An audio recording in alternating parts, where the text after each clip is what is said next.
9月21日是国际和平日，巧合的是，也是他的生日。It's no coincidence. We all play a part in history.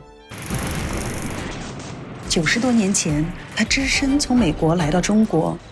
Her desire to go to China was to be a well-known journalist, be a writer. That was her dream. She spent 10 years in China. 作为记者，她协助丈夫创作的作品一经问世便引起轰动。They created wonders. 如今，这份跨越山海的情谊，在新的时代变得更加珍贵。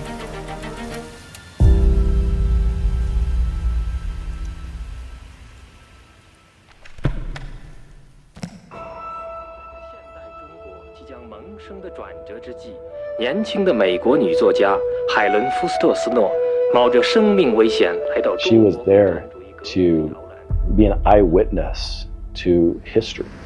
Her contributions are unparalleled.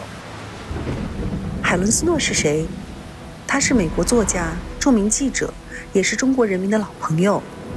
海伦斯诺的雕像位于雪生城的市中心，就是让更多的美国人民，特别是美国的青年人，能够了解这段历史，了解这位伟大的女性。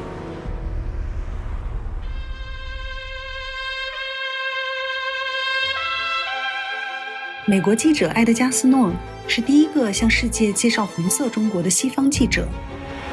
1936年，他冒险从陕北采访归来后，在海伦的协助下创作了《西行漫记》。What's fantastic about them is she tells the China story through an American perspective.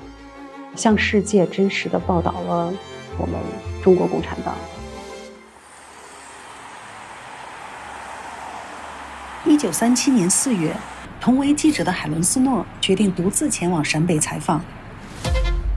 这里是西青招待所旧址，当时海伦就是从这里跳窗逃走，冒着生命危险去的延安。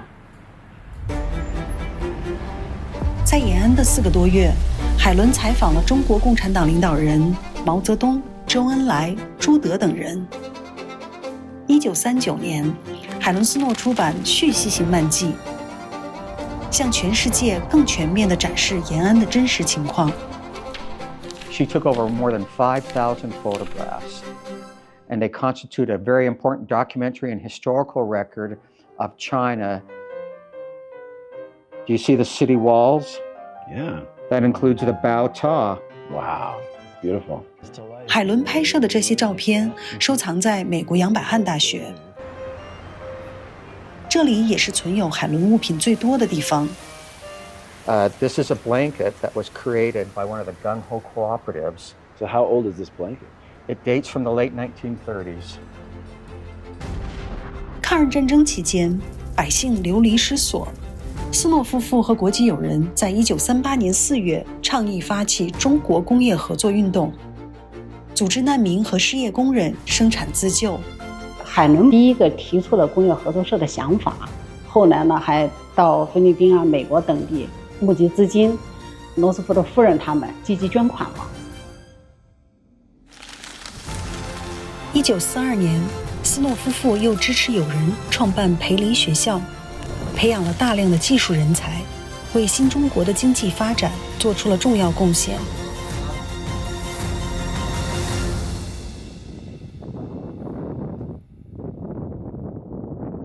This is the house where Helen lived when she was going to college. She lived with her Aunt Tilly. 海伦晚年生活清苦，甚至窘迫。上世纪70年代，她为了访华，变卖值钱家当。尽管如此，她依然拒绝了中国提供的帮助。海伦说：“我是一名作家，如果他接受了中国政府或者是任何政府对他经济上的资助的话，那他就失去了作为记者的独立性。”海伦一生所倡导的架桥精神，其实就是在为人类和平奔走呼喊，所以他2次获得诺贝尔和平奖提名。That nomination was just a wonderful jewel in her crown. that she really deserved.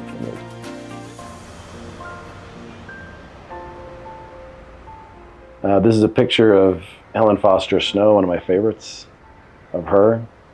2016年，亚当·福斯特作为海伦的侄孙，受邀到西安，参加陕西省斯诺研究中心落户西北大学揭幕仪式。这次中国行，也让亚当·福斯特对中国有了更直观的了解。My perspective was it was a third world country with dirt roads and sickness and disease and all the things that come with that. When I arrived there, I was shocked. The advancements that China has made over the last few years are just astounding.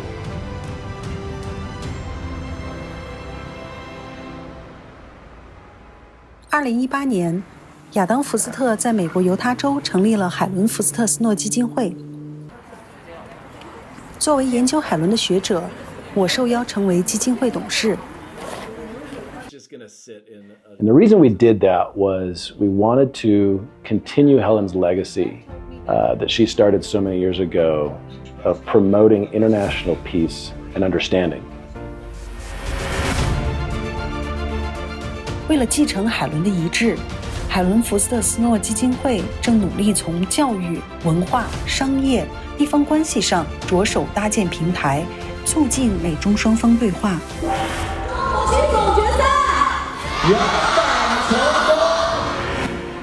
从2021年开始，基金会作为主办单位之一，参与了海伦斯诺翻译大赛的组织和海外宣传工作。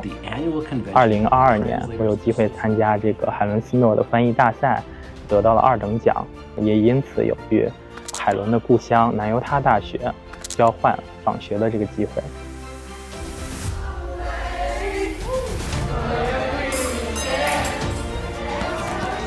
这也是在响应未来5年约邀请5万名美国青少年来华交流学习的倡议。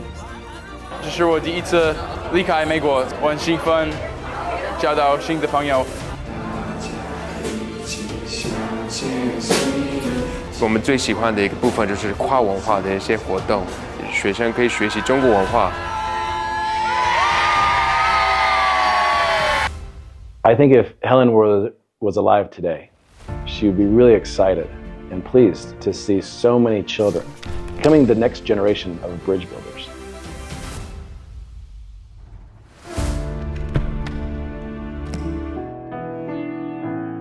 Should old acquaintance be forgot and never brought to mind? And so when you have someone who's willing to sit down and listen to you, and to understand your story, to understand your side of the story, that means a lot to people. And so that's why, in my opinion, Edgar and Helen are so beloved by the Chinese people. 海伦在她临终之前不断重复的一句话就是我爱中国，我爱中国人民，我希望中国越来越好。所以我相信海伦如果看到中国今天的翻天覆地的变化，她肯定是会非常开心的。